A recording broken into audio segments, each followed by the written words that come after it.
I'm Whitney. I'm Mindy. And I'm Deb. We're three best friends who love nerdy things. Well, some people think we're nerdy, but we think we're pretty awesome. This is our Nerdiest Thing.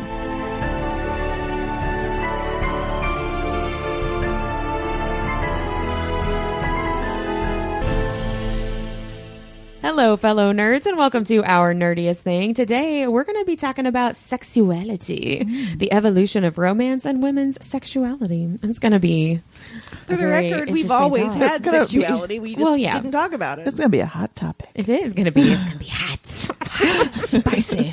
But Open door romance. Yeah, before we get into that, Deb, will you please share our nerdy news? Of course. This week we have several great books coming out. I say that every week. Like, there's always good books. There's always good books coming out. Yeah. So the first one is actually a cowboy romance, which we're doing an episode on in a couple of weeks. I'm very excited about that. Woohoo. And this is Duke by Jessica Peterson. And this is about a woman who visits Lucky River Ranch to visit her best friend and wrangle a business deal. No pun intended. But of course, she runs into a grumpy cowboy. Oh, no. Who just happens to be the brother to her best friend's new fella. Oh, no. I know. I wonder what's going to happen. Yeah. Sounds awful. But yeah, this is actually the fourth book in the series, but they're interconnected standalones. The next one we have is a sequel. It is The Dark is Descending by Chloe C. Peñaranda, and it is book 3 in the Nytefall trilogy. So again, no synopsis because I don't want to give spoilers. There is a new book by Rachel Van Dyken coming out called Fallen Gods, and this is about a group of people who thought that gods were a myth and that giants were only stories told around like the campsite, right? And they find out everything's a lie. The gods aren't dead, they're only sleeping, and they're locked in mortal bodies, scattered across the world, waiting for the right spark to wake them. And when the gods wake up, they're going to be pissed. Yeah, I bet. It sounds really good. I actually got this off your TBR list. You're acting like you've never heard of it before. I put so much shit on my TV. It's probably because I do those Goodreads giveaways and they automatically go on. It sounds really good. It sounds amazing. That's why it's on my TBR. You're like, wow, I should read that. We also have the 20th anniversary Insider's Guide of the Black Dagger Brotherhood coming out. Ooh, fun. By J.R. Ward. This one speaks for itself, but I'm most excited about the author interviewing the brothers in this book. So it's going to be hilarious. She does that in her newsletters. Yeah. And that's cool. like sometimes the brothers, there's one in particular that will write like a little like editorial, and they're just so fucking funny. On a different note, we have Snake Eater by T. Kingfisher, and this is a witty, horror-tinged fantasy that's set in an isolated desert town where a young woman seeking a fresh start is confronted by ancient gods, malevolent supernatural forces, and eccentric neighbors. Reminds me of like, what is that movie with, what is his name? Who's married to Rita Wilson? Tom Hanks. Tom Hanks. What is the movie in the 80s where he has horrible neighbors? Oh, The Burbs. The Burbs. Yeah, it reminds me of The Burbs, but probably wittier than that. I don't know. The Burbs was really good. We also have a new book about Persephone coming out. It's called Persephone's Curse by Katrina Leno. And the synopsis is, are the 4 Farthing sisters really descended from Persephone, the goddess of the dead? And unfortunately, one of the sisters falls in love with the ghost, like you do. Sure. But another been there. another sister banishes him to the underworld, and they're faced with even bigger questions about who they are. And if they are really related to Persephone, and they really are magical, then perhaps it's up to them to save the ghost, to save the world, and to save each other. That's a very unique, I think a unique storyline. Yeah, because if you're the goddess of the dead, you could be in love with a ghost. Yeah. Sure. Yeah, sure.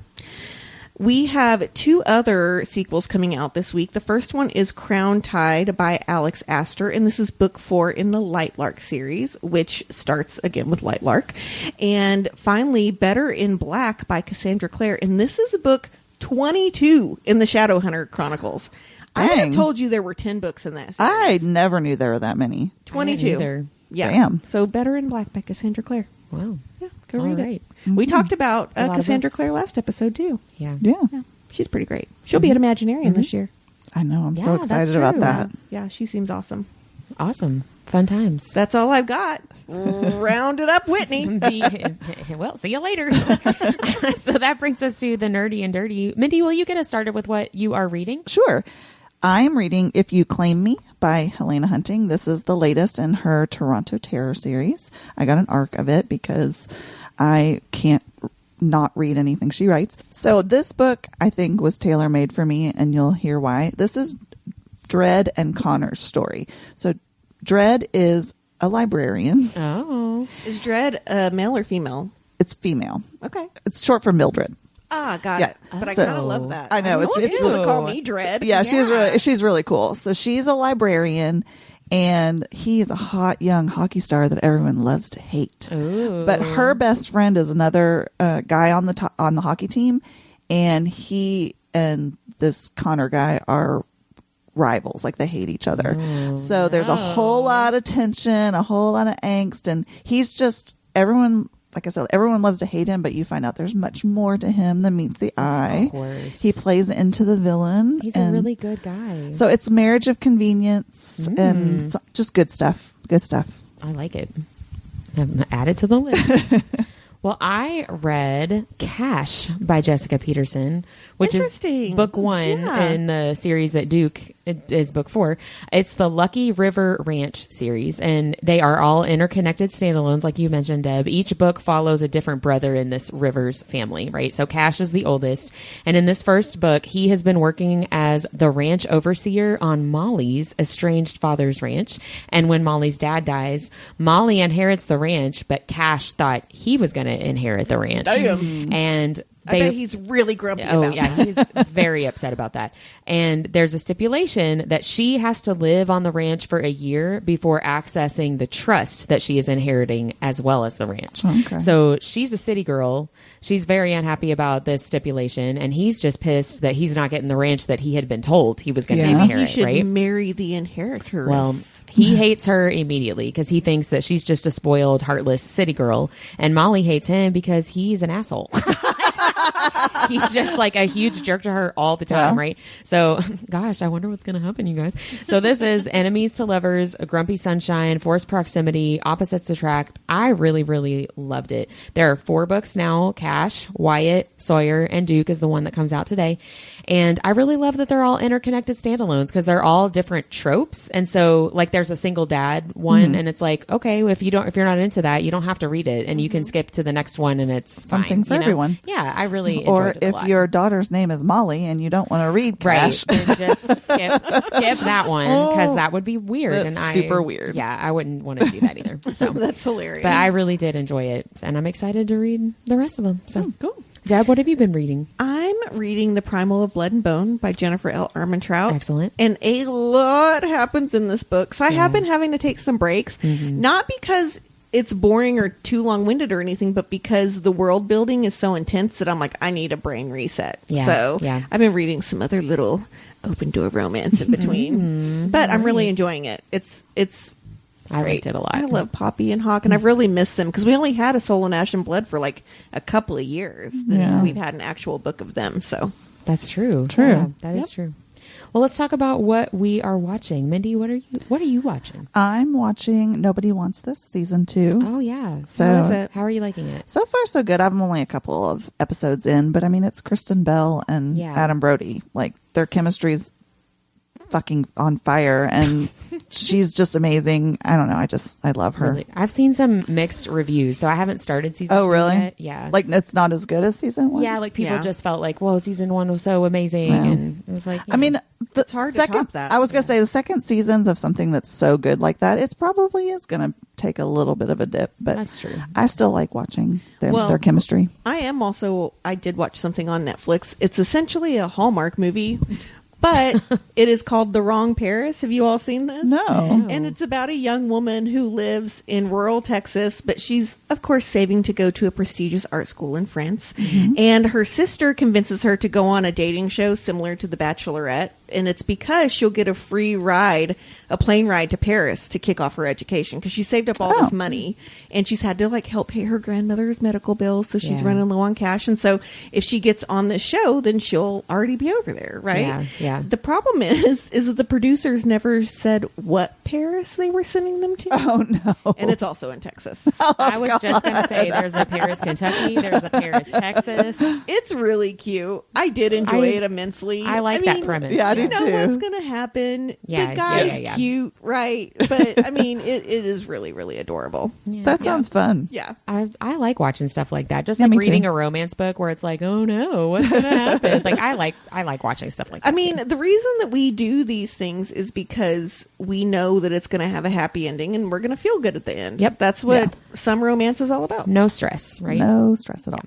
Well, I saw Good Fortune. Robbie and I went and watched this for his birthday, and it was pretty funny. Brian loved it. Yeah, there are some really, really funny parts. For me, it took too long to get to the main action. It's basically like trading places Oh, okay. where you've got like a super wealthy guy and a very struggling guy, and they switch lives for a bit. And for me, it just took too long to get to the actual swap. However, you've got Keanu Reeves as this like guardian angel who's really bad at his job, and he was the best part of the He's just whole prepping for movie Constantine too. He is so funny in this role, and overall it was very enjoyable. It did make me laugh out loud, but this is one that I would like just stream it.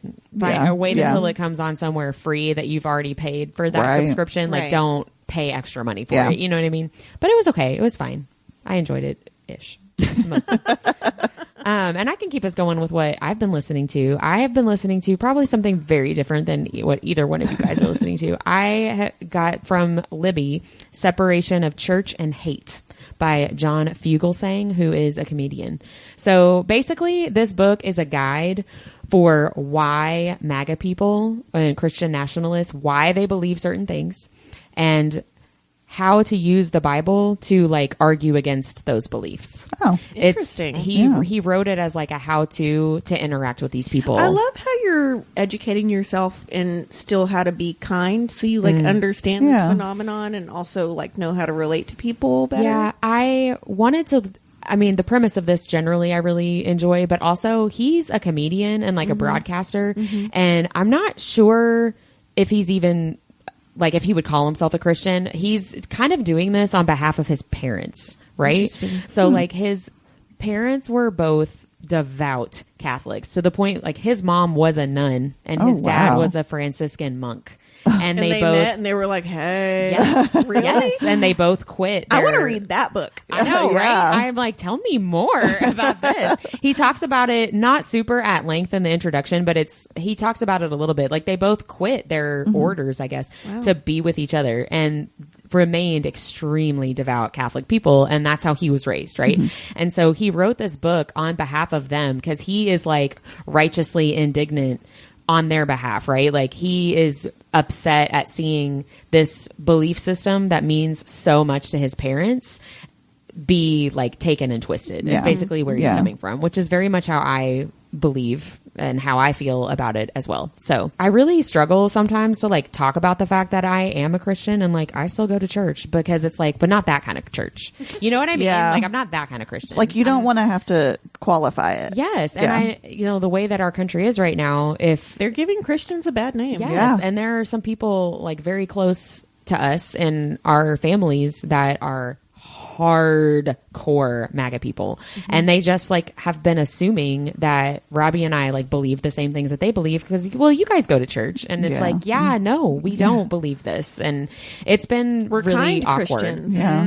Yeah, we're like actual Jesus followers, but that's a whole other podcast episode. So it's been very interesting to listen to this book. I don't think I'm going to be able to finish it because of Libby, holds and other people are waiting for it and stuff. But I've really enjoyed listening to him and his perspective. And he's not a theologian, but he's very open about that. But it's still been very enlightening and interesting to listen to somebody who's not like a church outsider, you know what I mean? Like somebody who grew up in all of this and knows the Bible very, very well to be like, well, here's what it actually says, guys. Right. And here's how you're like twisting it to make it fit what you want it to say. I'm pretty sure last episode we talked about how the dialogue's being twisted for specific views, and that's really not what we're supposed to do, you guys. For sure. Yeah, for so sure. if you It's do, really good. if you do like the monk nun trope, said this a million times, you've got to read Empire of the Vampire.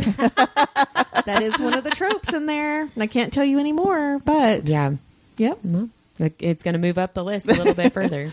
But yeah, that's what I've been listening to. What have you guys been listening to? Go ahead, Mindy. Oh, so we both went.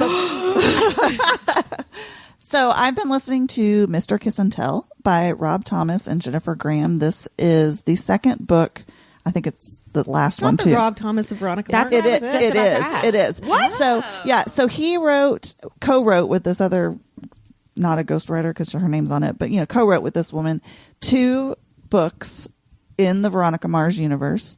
They happen after the first movie, but before the season That I pretend like doesn't Oh, exist. so Yes. this is a Veronica Mars book. Yes. So there's cool. the first one's like called The $1 Million Tan Line, and I have that book and I read it several years ago.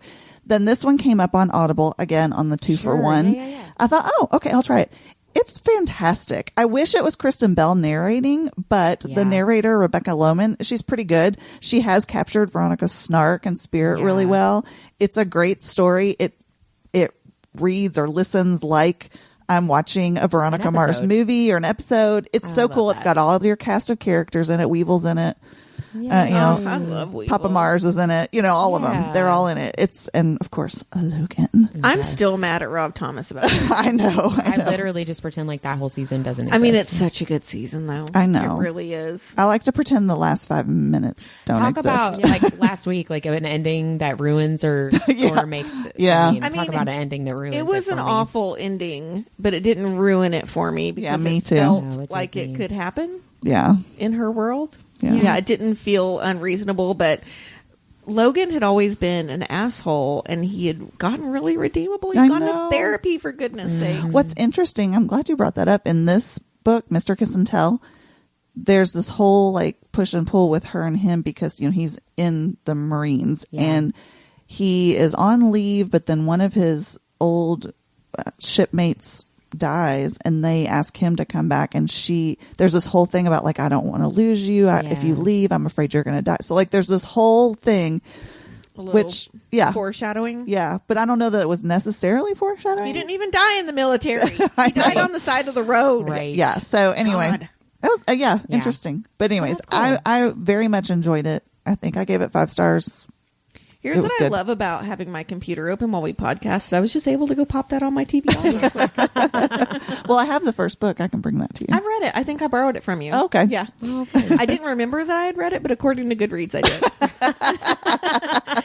So I'm listening to, or I just finished listening to Julia's Song is Undateable by Susan Lee. We talk about her in our K-pop Demon Hunters episode. Yeah. And again, thank you to Libro FM. They sent me an audio arc. I call it an audio arc, even though I know it says advanced reader's copy, but no one knows what an ALC is, and it sounds stupid. Yeah. Okay, so I love this book. Julia Song is a Korean beauty brand CEO, and she's built her brand from the ground up. So she's been called undateable, but her grandmother's dying wish is for her to find a man to marry, a Korean man. And the boy next door, who she used to babysit, just happens to have grown up. Oh my! Oh. And agrees to take her out on fake dates so she can figure out why she never makes it to a second date, right? Okay. He needs to teach her some things. He does. Oh, no. And I learned a new term in this book that I cannot stop thinking about. Competency porn. Oh. Competency Yes. porn is a woman being turned on by a man who gets shit done and follows through. And who would have thought that women don't like to date men who have to be their children? But that in this book, he is unemployed for a short time, and the women are talking about why is he still so attractive, and why does that not bother us? And it is because he is being like a pillar of the community and helping people. Because the big thing in Korean culture is it's all about family and found family, right? Yeah. And so he is following through and helping people and doing what needs to be done in the community. And her friends are like, that is so fucking hot. And I'm like, competency porn. Who knew? I mean, it's what Jamie Fraser has. Yep. Right? Yeah. It's if you think about the men that we like in books, they get shit done. 100%. Yeah. Right. Yeah. Yeah. I no love one that. wants to be your mama. No, Yeah. no. Well, that brings us to our nerdiest topic. We're going to talk about the evolution of romance and women's sexuality. I feel like I have to pronounce it like that. Sex. And all three of us are talking about very different things Yes. under this umbrella. Mindy, why don't you get us started off? I will. I'm going to be talking about particularly the book Forever by Judy Blume, but some of her other ones. I don't know about this book. There's so much controversy. Forever, for me, was sort of my sexual awakening book because Mine was Hello. Amityville Horror. I'm kidding. but Mine was Interview with the Vampire. for its time, it was very controversial and very ahead of its time. So it was released in 1975, And if you haven't read it, shame on you. But no, really. Sorry. It's about a young... Have you read it, Whitney? No, I get it. Like, it's an old book, like, for real. And it's definitely dated in some respects. It's only 50 years old. Only. So anyways, it's about a young adult who falls in love for the first time and loses her virginity. She had... I see the controversy. Right, yes. So Judy Blume had a couple of previous novels that were also controversial, like this one everybody's probably heard of, Are You There, God? It's Me, Margaret. Because I was going to ask which one came first. Heaven forbid someone write about periods and becoming a woman. And then Because also, that doesn't happen to anybody. Right. And then also a book that I also loved called Deanie, because, oh my God, scoliosis and clutch my pearls, masturbation is stress relief. Like, Oh, no. Come on. It's like That so. is my Scoliosis? favorite stress reliever. Yeah, not that's scoliosis. She has she has scoliosis, and people thought it was like taboo to like talk about. It was so That's weird. Yeah, so that's weird. And very it's such odd. a great book. It's a very coming of age and like Yeah. learning to love yourself Does the kind of stuff. masturbation make her back feel better? It does de-stress her. I know that. But yeah, I mean, I can see that if you're relaxed more, maybe. Yeah, Yeah. I mean, I had a doctor tell me that cannabis drops your give a shit meter, and that's why my joints don't hurt right. so bad when I use Interesting. it. Same thing with masturbation. There It you drops go. your give a shit meter. I think that is valid. I agree. So Judy Blume has said that she actually had no idea that her writing was so controversial. She was simply writing about her own feelings Right. and issues from when she was young. She wrote forever after her teenage daughter asked her for a, quote, story about two nice kids who have sex without either of them having to die. Oh, man. So That's awful. They still don't write a lot of them. I know, that's right? true. She was asking for something and nobody ever delivered. So ultimately, though, Blume wrote what she called a story in which two seniors in high school fall in love, decide together to have sex, and act responsibly. And that is exactly what it is. It's Like a mature relationship. exactly. And learning about each other. He definitely like teaches her and talks her through some things. Right after the book's release, some parents had an issue with how open and direct Blume's characters talked about sex. Can you imagine? So Catherine, the female main character, is less experienced than Michael. And before they even do the deed, they perform oral sex on each other, and he basically talks her through it. They mutually masturbate, and then later, Catherine discusses birth control with her grandmother, and then goes to Planned Parenthood to get on the pill. So all of this stuff, I mean, and we're still talking about this shit today, about when we're talking about people banning books for what Right. reasons they're banning them. Right. Not surprisingly, the backlash about the novel came from mainly two sources: schools and religious groups. I'm shocked, I tell you. Yes. Yep.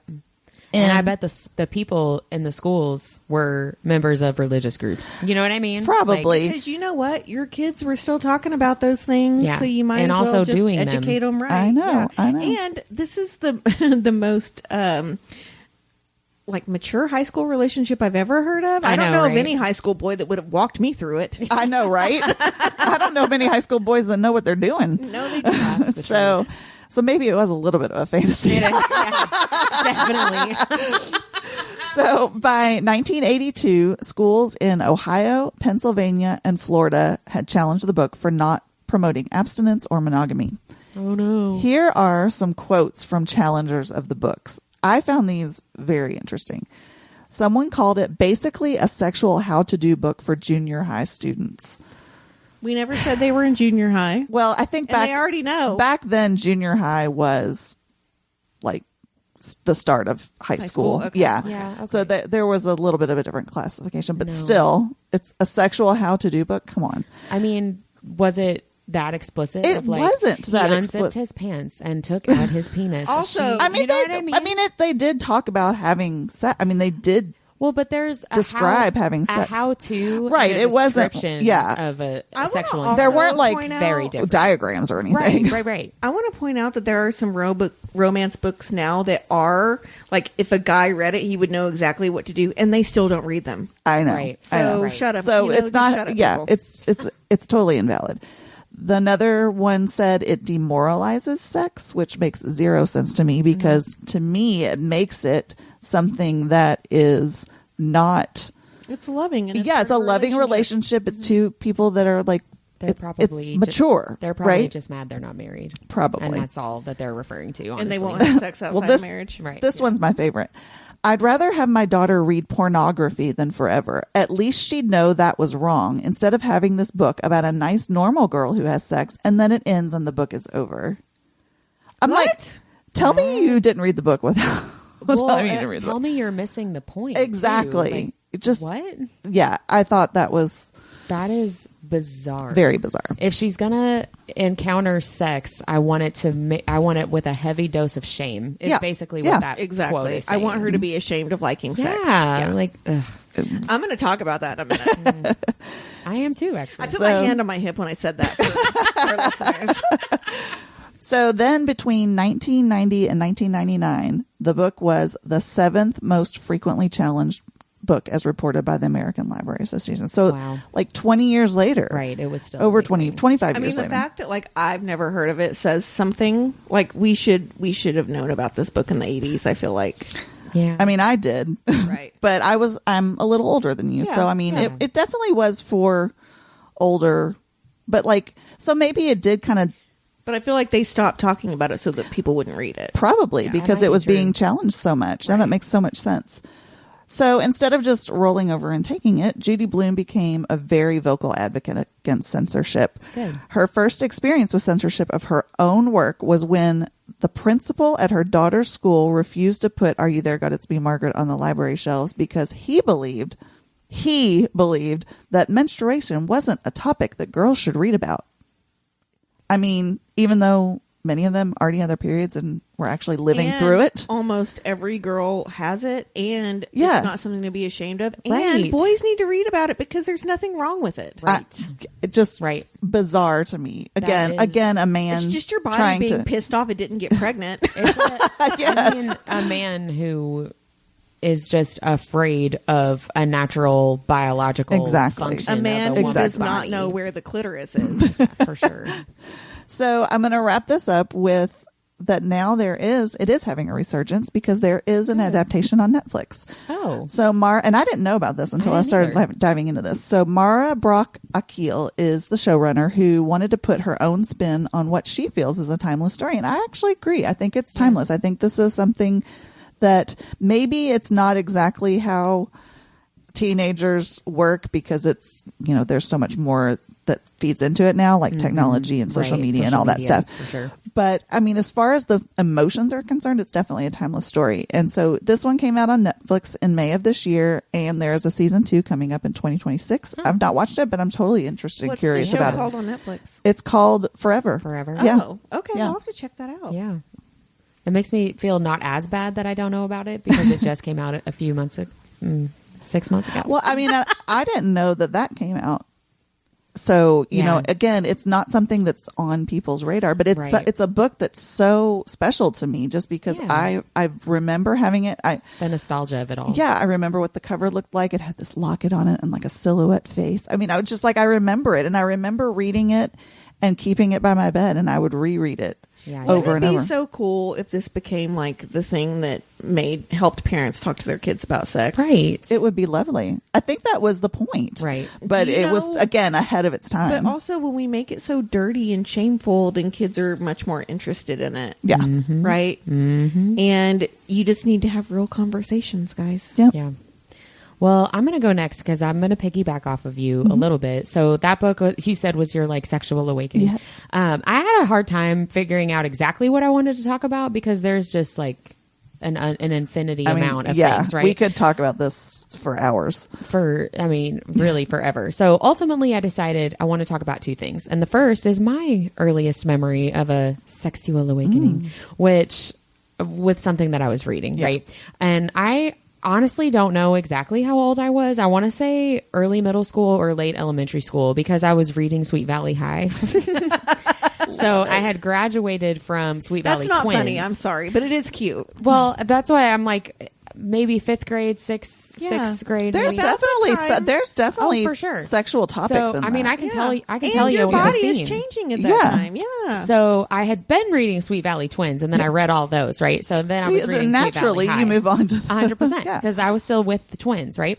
And so I remember a scene. I don't know what book it was in. I don't know which twin it was, but one of the twins is getting ready for bed or is already ready for bed and is wearing her boyfriend's like an oversized sweatshirt, and she has no pants on, which was specifically mentioned in the scene, right? Does she have on panties? She does have on panties, but she's only wearing this like oversized sweatshirt, and the boyfriend is there for whatever reason. And I remember they're standing like really close to each other, and I don't even think they did anything. I'm pretty sure like, maybe what they is this tingle I'm they feeling? maybe didn't even kiss, but like I remember the description of them standing close together and like her character being very aware that she was not wearing pants. You know what I mean? Yeah. And therefore I was very aware that she was not wearing pants. We talked last episode though about how much you love angst. Maybe this is where it started. Maybe this is where it started. Like, kiss, damn you! But I remember being like, all right, there's something different about this, you know? Yeah. And it's like my body knew, even though my brain was like, what's going on? Just the implication of that like intimacy, even though I'm sure that I was not like fully understanding what was going on in that scene. Right. My body knew. My body was ready, right?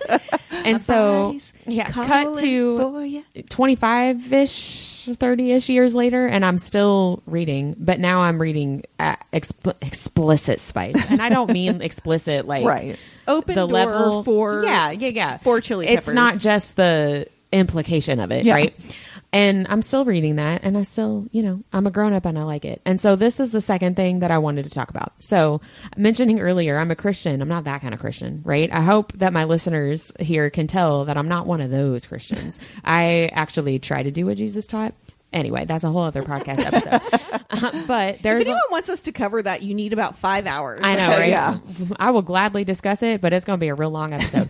So there's a lot of talk, especially right now on Bookstagram and Booktok in Christian circles about romance books and about open door romance books and whether or not Christians should be reading it. So I'm going to just speak a little bit for myself personally, why I do not have any problems reading spice as a Christian. So first of all, there are a lot of closed door romance books out there. So if you do not want to read spice or feel like you shouldn't, you do not have to, and you don't have to talk about it. But there are also a lot of good closed romance 100%. books. Yeah. There's also a lot of great books that don't have any romance in them, and that's cool too. Yeah. There are lots of great books out there for you that have really great stories, great character development, and still maybe romance that don't have spice. So if you don't want spice, guess what? No one is making you read it. Yeah. Right. There are a lot of options out there for you. So there's that. I basically have 3 main points that I wanted to make that are the reasons why I'm okay with reading spice. And so I'm kind of talking to fellow Christians out here that are out there saying if you are a Christian and you are reading spice, you are doing something wrong. But I think it makes a lot of women who do follow Christianity feel really guilty and isolated. Yeah. And I love that you're talking about this because I'm hoping you're going to tell them why they shouldn't. Yeah, these are why I have no problem with it whatsoever. Right. And I will like argue it all the live long day. And these are 3 reasons why. So first of all, this is talking about the comparison that people make sometimes to book spice to like pornography. And I always really push back against that. So first of all, these are fictional characters. They're not real people, right? Like if we're talking, and I don't want to say like pornography is wrong or bad or anything. That's not the point that I'm trying to make. I'm just saying I am engaging in something where other real people are not being objectified. They're not being put in potentially harmful situations. Sex work is work, but there are really vulnerable situations that happen with real people, right? And a romance book is not that. That's not even remotely the same thing at all. And so one of the arguments that I see people making is if you're a Christian and you're reading spice, you're engaging in pornography. Can and I I'm say like, something that's not the same thing. Can I say something? If you're a Christian, you can also enjoy pornography. Well, and that's what I'm not saying that that's bad or wrong. I know whatever. that's what you're saying. Yeah, but I want to point that out to people that are listening. Yeah. Like there is a safe space for that. I would agree with that. Yeah. I would agree with that. So that's my first reason. And that leads me right into number 2, right? Why I don't have a problem reading spice. Sometimes that argument, like romance spice, is still porn because of the reaction of your body, and that's wrong. That you are reading something or going somewhere outside of, if you're married, you're going somewhere outside of your husband to like get that feeling. I find it very unbelievable that you've never seen someone in the grocery store that didn't make you get wet. It's the same thing. I'm sorry. I'll never tell. I have been places where I've been like, damn. I know. And it's not pornography. Right. It's just like a person. Yeah. Well, people talk about this reaction of your mind and body to the spice, right? And first of all, I say, see reason number one. But also, let's just think a little bit about conservative purity culture. Just a little bit, right? Sexuality in and of itself is not a bad thing, and it is not a sinful thing. Feeling desire in and of itself is not a bad thing or a sinful thing. For me personally, since we're talking about me, my marriage has never been better, quite frankly, since I started reading romance and romantasy, right? It has never been a better marriage, a stronger marriage, or frankly, a hotter marriage than the last 3 to 4 years of me reading these books. Yeah, right. And that's a positive impact on my marriage and my relationship with my husband, which is a positive thing, not just for my marriage, but also for my little family unit and my kids to have parents that are happy together. That love you know each what I other, mean? yeah. And want to be intimate with each other. That's not a bad thing. And you know what? It's because I am getting mine. Yeah. Shout out to Robbie. Yeah, shout out to Robbie. Also, it's a natural thing for your body to react that way. Yes. You're not forcing it to react that way. This is how we're made. And if we're all made in God's image, then this is, I'm not going outside my marriage to seek intimacy, right? I'm reading for my mental health, and I'm keeping it fresh with my husband at the same time, right? Yeah. And that's okay. And I don't think that that's wrong or bad. And that brings me to reason number 3. Again, here, I'm speaking to my fellow Christians who want to say that I shouldn't be reading spice. If you are a Christian who believes what the Bible says is true, then you should be familiar with the idea of personal freedoms within your own relationship with Jesus. Let me bring you to Romans 14:22 that says, whatever you believe about these things, keep between yourself and God, and blessed is the one who does not condemn himself by what he approves. Let me tell you what that verse means. Don't feel guilty about something that you have decided is right and okay. If you feel a personal conviction about reading spice and you truly feel like that is not the right choice for you, that's great. Yeah. Go read those closed door books. That's awesome. But please do not put that on other Christians because that's a personal conviction that you have that I don't have to have. That is purity culture. Exactly. It is damaging. It is not, this is not one of those issues that has a clear, definitive, Jesus specifically talked about this command in the Bible. And it does not change the truth if you believe it of the gospel, right? It doesn't change that I believe in Jesus because I read these books. Right. So don't tell me I'm doing something wrong because I don't have that same conviction. And that's the end of my little TED Talk. But I mean, truly, 100% agree. No problem with reading smut, and I will continue to do it. Well, that's the perfect segue for me because I want to talk about the evolution of romance books in women's sexuality because it has helped a lot.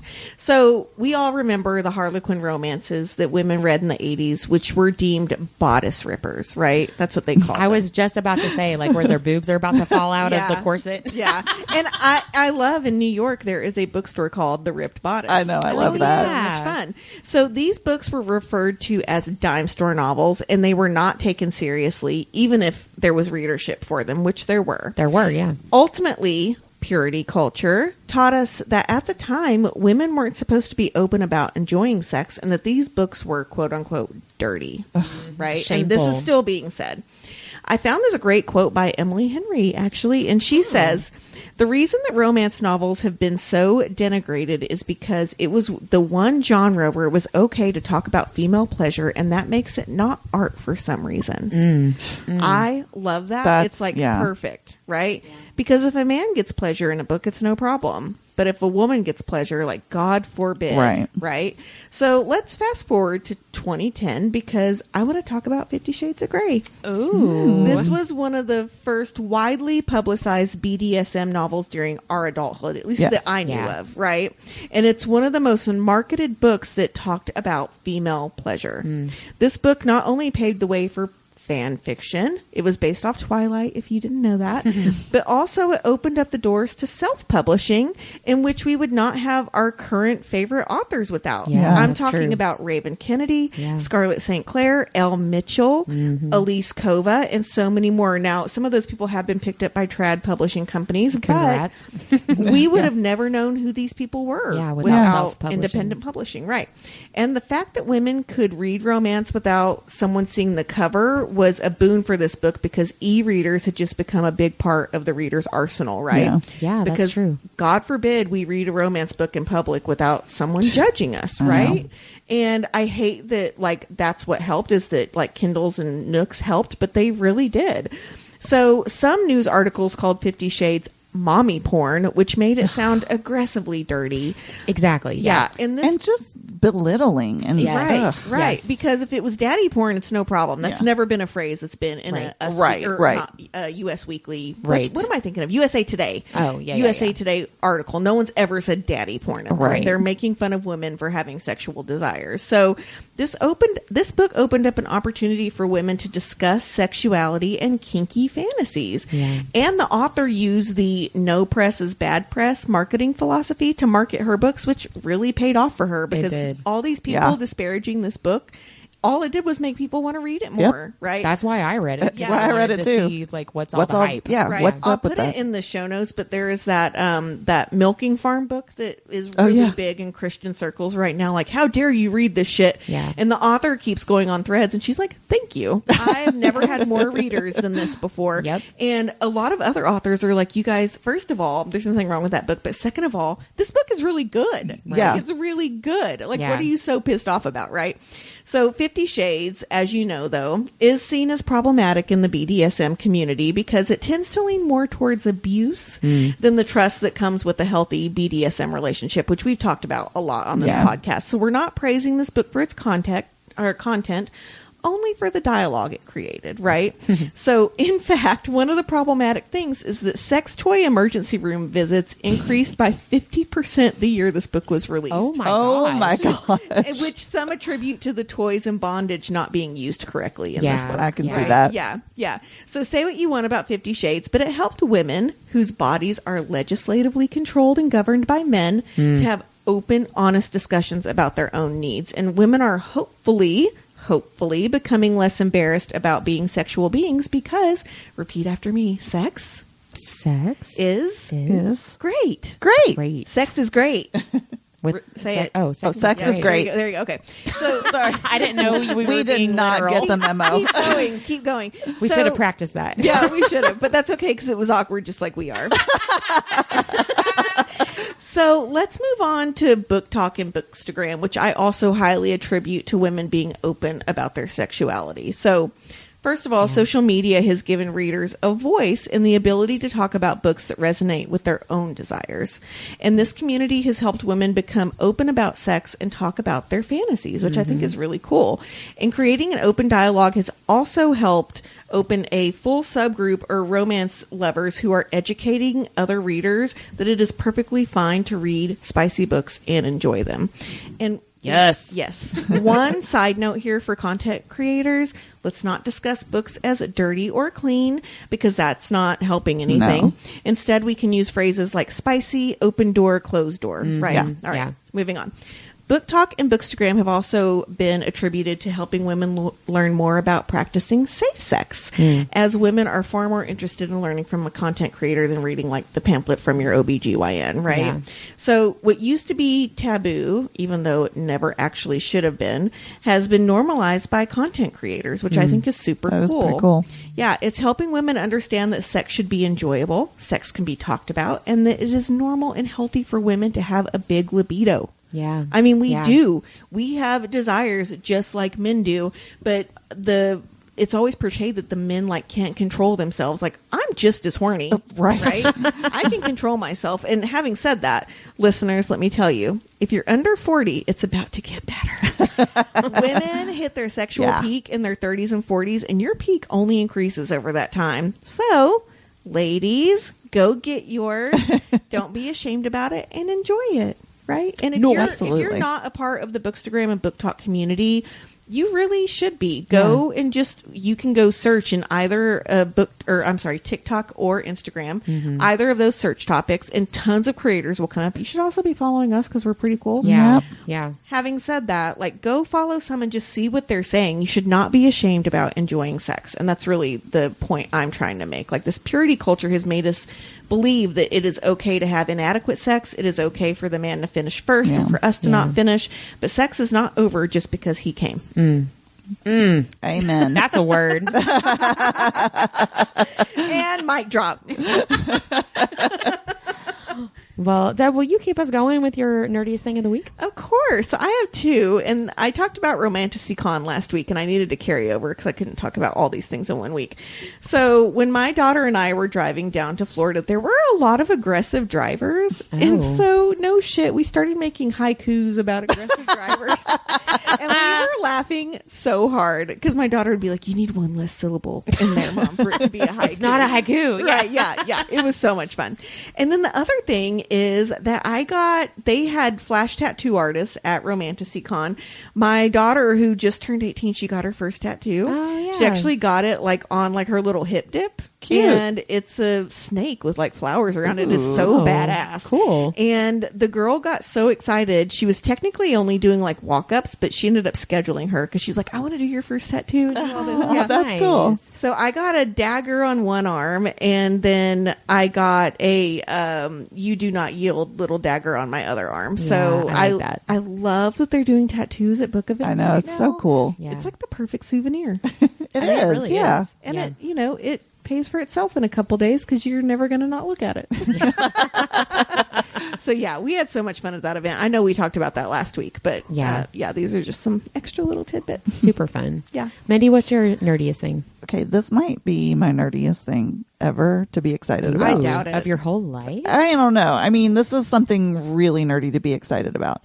So we had book fair at school, which is always a crazy week. It is, yeah. And I am really the one that handles most of the money because I'm the one doing the checkout while the librarian helps them get their stuff together or whatever.